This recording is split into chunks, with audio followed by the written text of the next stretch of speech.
Hi, everybody. So, the research article that I chose to look at this week was one that assessed a 12-week text messaging intervention.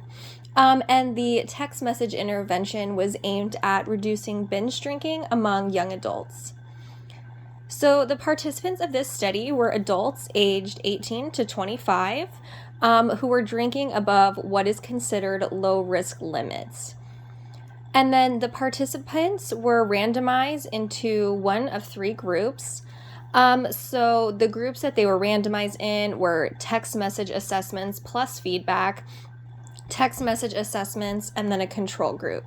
So essentially, those who received the text message and feedback received texts each Thursday that would question their drinking plans for the weekend, gave them a drinking limit goal, and they also received feedback based on their text message responses.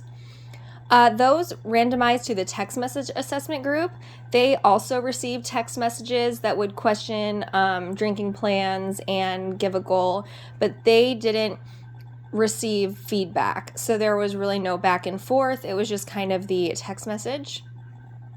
And then those in the control group, they did not receive any type of text messaging intervention.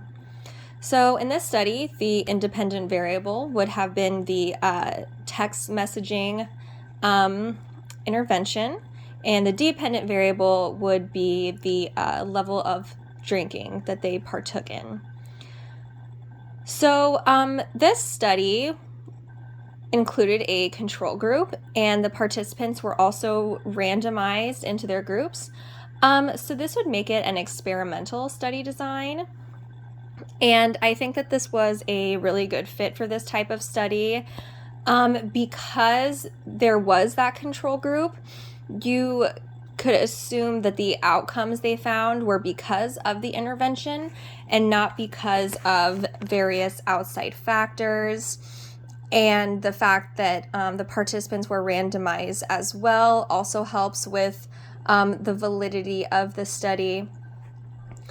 And what they found was the participants that were randomized to the text messaging plus assessment group, so that was the group that received text messages plus tailored feedback, they were that was the group that displayed lower levels of binge drinking. So out of the three groups, the text message plus feedback had the best results.